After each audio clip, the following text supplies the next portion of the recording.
Welcome to the meeting of the minds. This week, our contestants, Jeff and Sarah, will face off and show their knowledge of the order of operations. Let's get right to it. Sarah's name was drawn before the game. We'll select the first question. Sarah, whenever you are ready.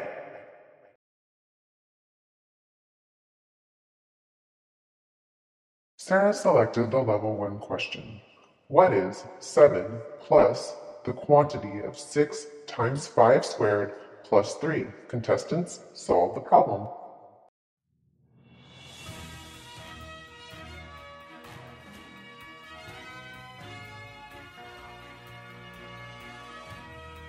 Alright, contestants, great job. Now, you will each get a chance to explain your answers and the process you used to solve the problem. Jeff, you're up first. Well, I simply worked out the problem starting at the left and moving to the right. First, I added the 7 and the 6 and got 13. Next, I squared the 5, which is 25, and added the 3, which is 28. Next, I multiplied the 13 and the 28. My final answer is 364. Thank you, Jeff. Alright, Sarah, how did you choose to attack this problem? I used the order of operations to complete this problem.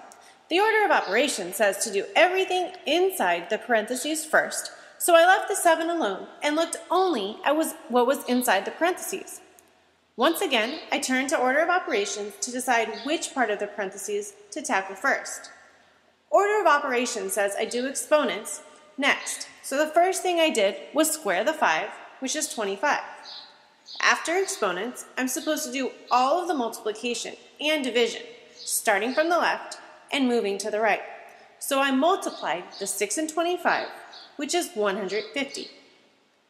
After multiplication and division comes addition and subtraction, also moving from left to right.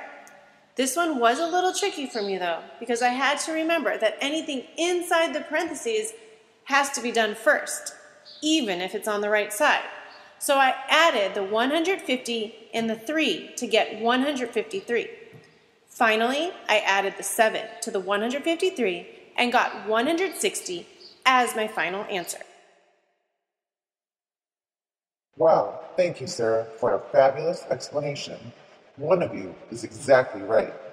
Congratulations, Sarah. You used the order of operations perfectly and received 10 points for a job well done.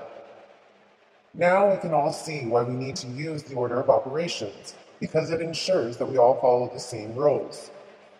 If we didn't follow these rules, everyone would end up with different answers.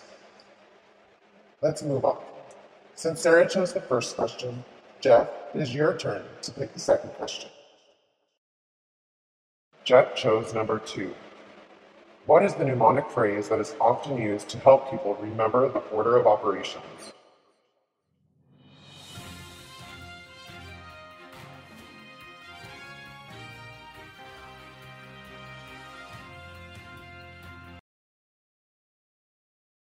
Alright folks, let's see what we got. Jeff responded with "Please excuse my dear Aunt Sally," while Sarah stated, "Pretend elephants met dinosaurs and sang." Once again, we have one correct answer and one incorrect answer. In this case, Jeff has the correct answer. Congratulations, Jeff. You received 15 points.